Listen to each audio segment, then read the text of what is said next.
बोलिए श्री रुक्खानाथ स्वामी की जय। आइए हम इस स्थान के बारे में आप सभी को हम जानकारी दे रहे हैं। ये रुक्खानाथ बाबा का मठ स्थल है। ये दुर्ग और भिलाई से जुड़ा हुआ है। भिलाई से करीब लगभग 12 किलोमीटर के अंतराल में यह ग्राम नारधा है। और इस ग्राम नारधा में पंचदश नाम जूना अखाड़ा काशी से रुक्खानाथ स्वामी जी जो हैं अपने चेलों के साथ इस ग्राम में आए और यहाँ आकर के विराजमान हो गए। धीरे धीरे भक्तों को पता चलते गए।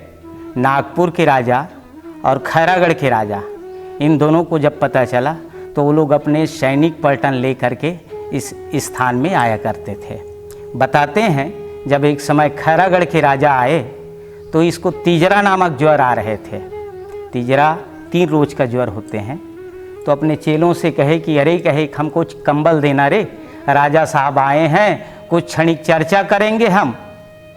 तो चेले लोग एक कंबल दिए बाबा जी को। उस कंबल को ढक लिए अपने अंग में और ढकने के बाद उतार करके फिर रख दिए। राजा आए, प्रणाम किए, बैठे, सैनिक पलटन बैठे। सत्संग स्वामी जी के साथ अब चल रहा है, स्वामी जी और राजा के। तो कंबल जो था, जो उतारे हुए थे, वो कप रहे थे, ऊपर नीचे हो रहे थे। तो राजा ने कहा कि गुरुदेव, आपके पास जो कंबल पड़ा है इतने जोर जोर से क्यों कप रहे हैं? बोले कि राजन, हमें तीजरा नामक ज्वर थे और तुमसे चर्चा करनी है, इसलिए हम थोड़े देर के लिए हम उसको उतार करके रखे हैं, फिर ले लेंगे। कहे बेटा कर्म की दंड है। कहने का तात्पर्य यही है कि हम सबके जीवन में जो याधि व्याधि आते हैं वो कर्म के ऊपर ही निर्धारित रहता है। यह बात की शिक्षा हमें, चाहे मेरा प्राण कसना चले जाए लेकिन इस स्थान को छोड़ करके मैं नहीं जाऊंगा। यहाँ कुछ चौबे परिवार थे, वो लोग आए, बोले गुरुदेव आप देवादा से ब्राह्मण देवता आए हैं, आप उसके श्रीफल को स्वीकार नहीं किए हैं, वो रो रहे हैं। अरे कहे बुलाओ उसको। बोले बुलाए गए। ला बेटा तुम्हारे नारियल। बोले उठा करके नारियल को लाए महाराज जी जो हैं और बाबा जी के हाथ में दिए। बाबा जी तुरंत लौटा दिए उस श्रीफल को। ले जा, तेरा 5 पुत्र होगा, जो सबसे छोटा होगा इस श्रीफल का पूजन करेंगे और तुम्हारे वंशावली में जितने छोटे होते जाएंगे इस श्रीफल का सेवा करते रहना। अब प्यासा को पानी मिल गए जी। गदगद मन से महाराज जी जो हैं चले गए अपने स्थान में।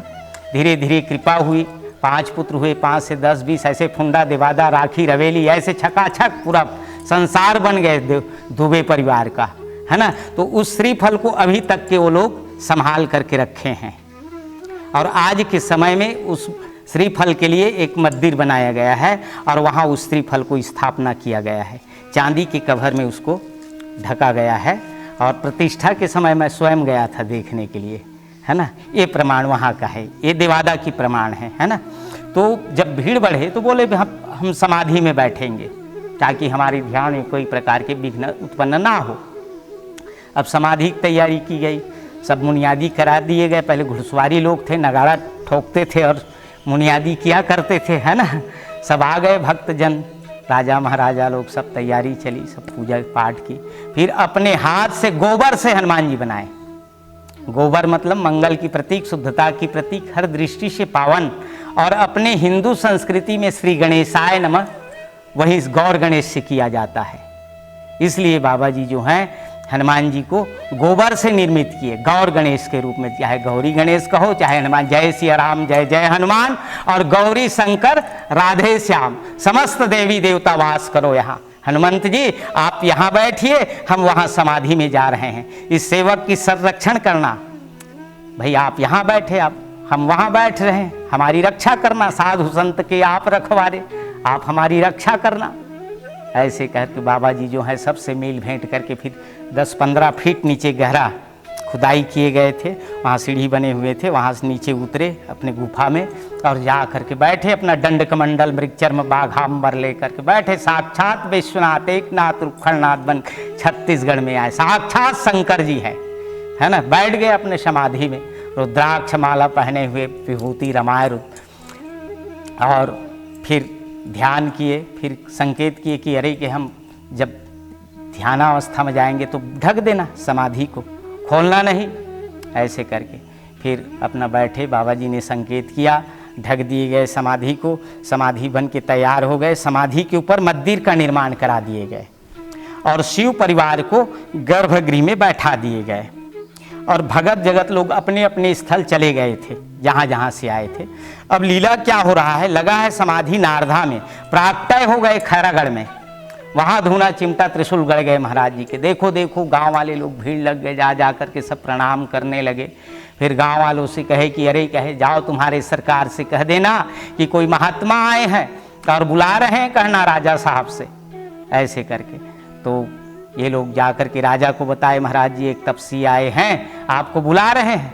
राजा समझ नहीं पाए, बोले अरे ऐसा ही साधु सन्यासी कितनों आते जाते रहते हैं, कोई साधारण साधु संत होगा, उसको यहाँ से जाने के लिए कह दो और एक सब्बल पकड़ो और उसके धूना के तले गड़ा देना और महात्मा को जाने के लिए कह देना। अब ये लोग राजा के आदेशानुसार आए और बाबा जी से कहे गुरुदेव हम लोगों को क्षमा करना, राजा साहब आपको यहाँ से जाने के लिए कहा है। बोले ठीक है बेटा चले जाते हैं। राजा साहब को क्यों तकलीफ हो, आ गए थे घूमते घामते, रमता जोगी बहता पानी, जिधर हमारी धारी मुड़ जाए चले जाएंगे, साधु क्या ठिकाना, आज यहाँ बैठे हैं कल और कहीं बैठ लेंगे। कहे महाराज ये सब्बल दिए हैं गड़ाने के लिए, ठीक है बेटा गड़ाइए। तो जैसे ही धूना के सामने सब्बल गड़ाए गए, जैसे जैसे सब्बल गढ़ते गए वैसे वैसे राजा के शरीर में पीड़ा शुरू हो गए। अब पसीना पसीना राजा जो है, कंपन शुरू हो गए। कहा गए नहीं भय भी न हो न प्रेत, डर आते हैं जब ही ईश्वर याद आते हैं। कहे कि अरे कहे महाराज जी को रोको, ये तो हमें श्रापित कर रहे हैं, हम आ रहे हैं मिलने के लिए। राजा पूरे परिवार को लेकर के खुला पांव चले हैं। तो देखते क्या है कि रुक्खड़ स्वामी जिसके दर्शन के लिए वो नारदा आते थे, वही अक्खड़ जमाए खैरागढ़ में बैठे हुए हैं। राजा पहचान गए, नेत्र से अश्रु गिरने लगे और जा कर के दंडवत चरण में गिर गए। धन्य है प्रभु आपकी लीलानाथ, आपके दर्शन खातिर हम नारदा जाया करते थे और आप स्वयं चल करके हमारे स्थान को पावन कर दिए प्रभु। हम आपको नहीं पहचान पाए, बुरा भला कह बैठे, हमसे बहुत बड़ी गलती हो गए। बोले नहीं राजन, हो जाते हैं इंसानों से ऐसी छूट मूट गलतियां, होता रहता है, संत है सरल स्वभाव है, क्षमा कर दिए। फिर धूना से विभूति उठाए, राजा को दिए गए, विभूति खाए, शारीरिक जो व्याधि व्याधि थे वो शांत हो गए। फिर दोनों में फिर सत्संग हुआ। राजा ने पूछा गुरुदेव, कहे मैं निद्रा हालत में तो नहीं हूँ प्रभु, स्वप्न तो नहीं देख रहा हूँ, क्या बात है, आप तो ग्राम नारदम समाधिस्थ हो चुके हैं, यहाँ कैसे आ गए। बोले बेटा कहे सब शंकर जी की लीला है, शिव जी की इच्छा है, जहाँ कहीं भी ये प्राकट्य हुए भगवान शंकर की ही महिमा का गान करते चले गए हैं, अपने आप को छुपा लिए हैं, ओपन नहीं होने दिए, है ना। फिर कुछ समय तक के दोनों में सत्संग हुआ।